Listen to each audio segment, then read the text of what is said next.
जय श्री कृष्ण। राधे राधे। हरि बोल।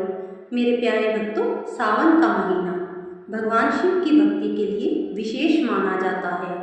लेकिन यही सावन का पावन वातावरण श्री कृष्ण की भक्ति और लड्डू गोपाल की सेवा के लिए भी अत्यंत सुंदर अवसर लेकर आता है। जब चारों ओर हरियाली छा जाती है, वर्षा की बूंदें धरती को शीतल कर देती है और वातावरण में एक अलग ही पवित्रता महसूस होती है, तब भगवान की सेवा करने का आनंद भी कई गुना बढ़ जाता है। आज की सुंदर कथा और जानकारी में हम जानेंगे कि सावन के महीने में घर में विराजमान लड्डू गोपाल की सेवा किस प्रकार करें, उन्हें क्या भोग लगाएं, किस प्रकार उनका श्रृंगार करें, किन बातों का ध्यान रखें और ऐसी कौन सी सरल सेवाएं हैं जिन्हें श्रद्धा से करने पर मन को भक्ति और शांति का अनुभव हो सकता है। सबसे पहले अपने मन को शांत कर लीजिए। दोनों हाथ जोड़कर प्रेम से बोलिए, हे श्री राधे कृष्ण, मेरे मन की चंचलता को दूर कीजिए, मेरी बुद्धि को भक्ति के मार्ग पर लगाइए और मेरे घर में प्रेम, शांति और सद्भाव बनाए रखिए। राधे राधे। भक्तों, भगवान को हमारी वस्तुओं से अधिक हमारा भाव प्रिय है। हम भगवान को बहुत महंगे वस्त्र पहनाएं, सुंदर आभूषण चढ़ाएं या बड़ी बड़ी चीज़ों का भोग लगाएं, यह अच्छी बात हो सकती है। लेकिन यदि मन में प्रेम और श्रद्धा नहीं तो सेवा केवल एक रस्म बनकर रह जाती है। वहीं दूसरी ओर कोई भक्त बहुत साधारण तरीके से भगवान के सामने जल का एक पात्र रख दे, थोड़ा सा फल अर्पित कर दे और सच्चे मन से कह दे, कन्हैया, मेरे पास आपको देने के लिए कुछ विशेष नहीं है, बस मेरा प्रेम स्वीकार कर लीजिए, तो यही भाव भक्ति को सुंदर बना देता है। इसलिए सावन में लड्डू गोपाल की सेवा करते समय सबसे पहली बात याद रखिए, सेवा में दिखावा नहीं, श्रद्धा होना चाहिए। सुबह की सेवा कैसे करें? सावन में सुबह उठकर सबसे पहले अपने घर के मंदिर को स्वच्छ करें। यदि संभव हो तो मंदिर के आसपास की जगह को साफ करके वहाँ एक छोटा सा दीपक जला दें। इसके बाद लड्डू गोपाल को प्रेम से प्रणाम करें। आप चाहें तो अपनी परंपरा और सुविधा के अनुसार उनकी नियमित पूजा करें। यदि आपके घर में लड्डू गोपाल की नित्य स्नान और श्रृंगार की परंपरा है तो उसी परंपरा के अनुसार सेवा करें। लेकिन एक बात बहुत जरूरी है, भगवान की सेवा अपनी क्षमता और घर की परंपरा के अनुसार ही करें। किसी दूसरे को देखकर अपने ऊपर नियमों का बोझ न डालें, क्योंकि भगवान को आपके मन का प्रेम चाहिए, परेशानी नहीं। अब जानते हैं सावन में लड्डू गोपाल का श्रृंगार। सावन का मौसम हरियाली और सुंदरता से भरा होता है, इसलिए लड्डू गोपाल के श्रृंगार में हरे रंग के वस्त्र बहुत सुंदर लगते हैं। आप हरे, पीले, मोरपंखी या हरे रंगों के सुंदर वस्त्र पहना सकते हैं। साथ में मोरपंख, मुकुट, बांसुरी और फूलों से उनका श्रृंगार किया जा सकता है। यदि आपके पास ज़्यादा सामान नहीं है तो चिंता बिल्कुल नहीं करें। एक साफ कपड़ा, थोड़े से फूल और प्रेम से लगाया हुआ तिलक भी पर्याप्त है। याद रखिए, भगवान को सजाने से पहले अपने मन को सजाना जरूरी है। मन में ईर्ष्या हो और मंदिर में फूल चढ़ाएं तो पूजा अधूरी सी लगती है। लेकिन मन में प्रेम हो, किसी के लिए बुरा भाव न हो और भगवान को सच्चे मन से याद किया जाए तो साधारण पूजा भी बहुत सुंदर बन जाती है। सावन में फूल बहुत आसानी से मिल जाते हैं। आप अपनी सुविधा के अनुसार ताजे और साफ फूल भगवान को अर्पित कर सकते हैं। फूल चढ़ाते समय मन में यह भाव रखें, हे ठाकुर जी, जैसे यह फूल सुगंध और सुंदरता फैलाता है, वैसे ही मेरे जीवन में भी प्रेम, मधुरता और सद्भाव भर दीजिए। फूल अर्पित करने के बाद थोड़ी देर भगवान के सामने बैठिए। जल्दी जल्दी पूजा समाप्त करके उठ जाने के बजाय कुछ क्षण अपने कन्हैया को निहारिए। कभी कभी भगवान के सामने चुपचाप बैठना भी बहुत सुंदर भक्ति होती है। अब बात करते हैं भोग की। सावन में आप अपनी सुविधा और घर की परंपरा के अनुसार फल, दूध, माखन, मिश्री, घर की बनी मिठाई या अन्य सात्विक भोजन भगवान को भोग में अर्पित कर सकते हैं। यदि घर में लड्डू गोपाल को माखन मिश्री का भोग लगाने की परंपरा है तो वह बहुत प्यारा भोग माना जाता है।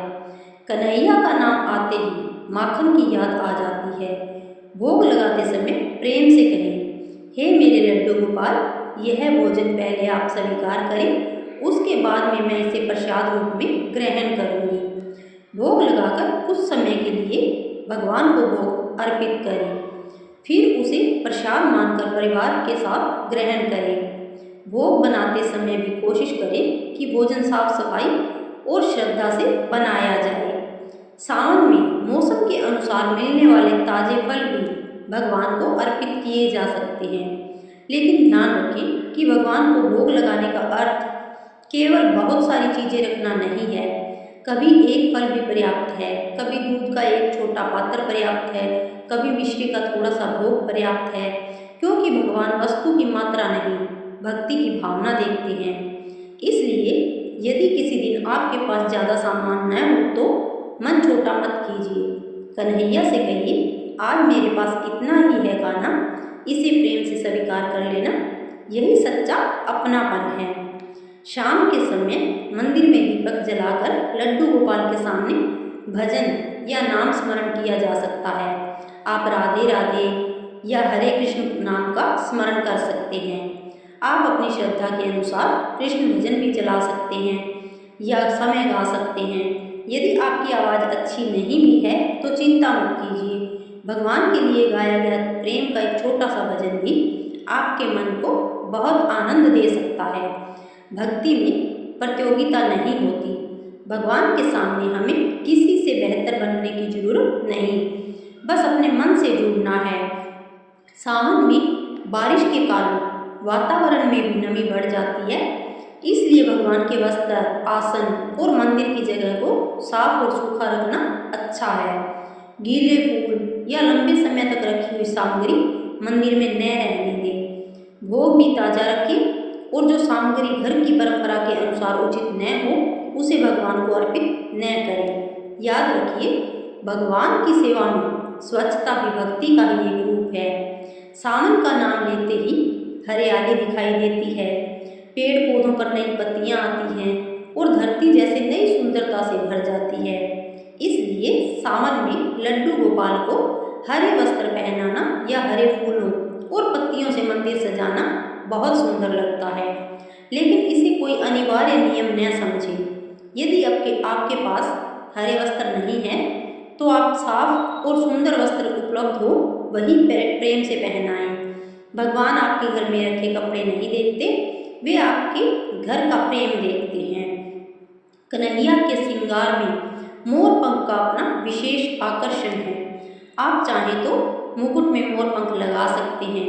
सावन के वातावरण में जब हरे रंग के वस्त्र, फूल और मोर पंख के साथ लड्डू गोपाल का श्रृंगार होता है तो मंदिर का वातावरण बहुत मनमोहक लगने लगता है। भगवान को देखते हुए मन में बस यही भाव रखिए, मेरे घर के नन्हे कन्हैया, मेरे जीवन में भी ऐसी ही हरियाली और मधुरता बनाए रखना। भक्तों, अब एक बहुत महत्वपूर्ण बात, हम लड्डू गोपाल के लिए तरह तरह की चीज़ें करते हैं, लेकिन भगवान की सबसे बड़ी सेवा केवल मंदिर तक सीमित नहीं है। यदि हम भगवान की पूजा करें और घर के लोगों से हर समय क्रोध से बात करें तो हमें अपने व्यवहार पर भी ध्यान देना चाहिए। यदि हम भगवान को भोग लगाएं और किसी भूखे व्यक्ति को देखकर उसकी सहायता न करें तो हमें अपनी करुणा के बारे में भी सोचना चाहिए। यदि हम मंदिर में घंटी बजाएं लेकिन किसी दुखी व्यक्ति को 2 शब्द प्रेम के ना दे पाएं तो हमारी भक्ति को और मधुर बनाने की जरूरत है।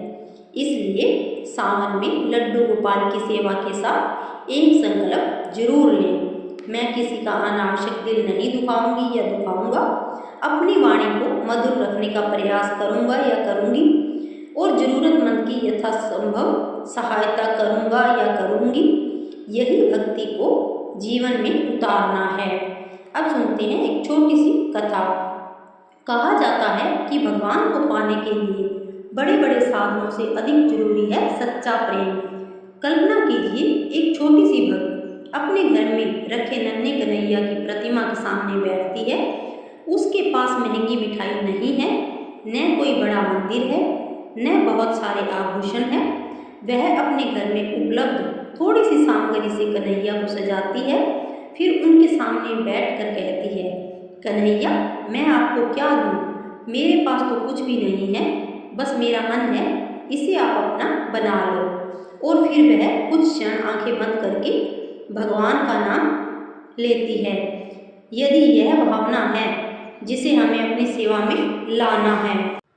इस सावन में रोज भगवान के सामने खड़े होकर यह संकल्प लें, हे राधा कृष्ण, मेरे घर में प्रेम बनाए रखना, मेरे परिवार में सुख और सद्भाव बनाए रखना, मेरे मन से नकारात्मक विचार दूर करना, मुझे सही रास्ते पर चलने की बुद्धि देना, और जब भी मैं अहंकार में आऊँ मुझे भी नम्र बना देना। भक्तों, ऐसी प्रार्थना किसी एक दिन की नहीं होनी चाहिए, इसे अपने जीवन का हिस्सा बनाइए। तो चलिए एक पूरा क्रम आसानी से समझ लेते हैं। सुबह मंदिर की सफाई करें, लड्डू गोपाल को अपने घर की परंपरा के अनुसार स्नान और श्रृंगार कराएं, स्वच्छ वस्त्र पहनाएं, मोर पंख, फूल और मुकुट से सजाएं, दीपक जलाएं, अपनी श्रद्धा के अनुसार मंत्र या नाम स्मरण करें, फल, माखन, मिश्री, दूध या घर की सात्विक बनी सामग्री का भोग लगाएं। कुछ समय भगवान के सामने बैठें, फिर भोग को प्रसाद मानकर ग्रहण करें। शाम को दीपक जलाकर भजन करें और सबसे जरूरी, दिन भर अपने व्यवहार में भगवान को याद करें, क्योंकि मंदिर में भगवान के सामने खड़े होकर भगवान को याद करना आसान है, लेकिन बाजार में, घर में काम करते हुए और लोगों के बीच रहते हुए अपने व्यवहार को प्रेम पूर्ण रखना ही असली साधना है। मेरे प्यारे भक्तों, सावन केवल मौसम नहीं, यह अपने भीतर भी हरियाली लाने का अवसर है। जिस प्रकार बारिश सूखी धरती को हरा भरा कर देती है, उसी प्रकार भगवान का नाम हमारे सूखे मन को प्रेम से भर सकता है। इस सावन में लड्डू गोपाल की सेवा करते हुए उनसे केवल अपनी इच्छाएं मत मांगिए, उनसे यह भी कहिए, कन्हैया, मुझे इतना प्रेम दे दो कि मैं दूसरों के लिए भी प्रेम बन सकूं, इतनी शांति दे दो कि विपरीत परिस्थितियों में भी मेरा मन स्थिर रहे, इतनी श्रद्धा दे दो कि सुख में मैं आपको न भूलूं और दुख में आपसे दूर न जाऊं।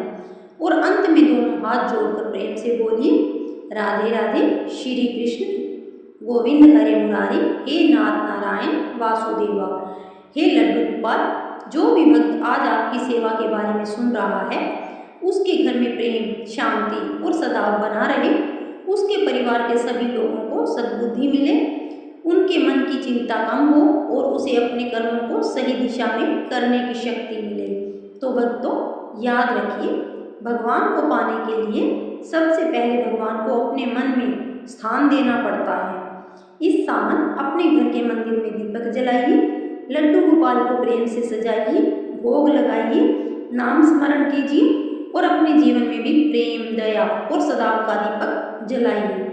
अगर आपको यह जानकारी और कथा अच्छी लगी हो तो वीडियो को लाइक जरूर करें, अपने परिवार और कृष्ण भक्तों के साथ शेयर करें और हमारे चैनल को सब्सक्राइब करके भगवान के ऐसे ही सुंदर भक्ति वीडियो से जुड़े रहिए।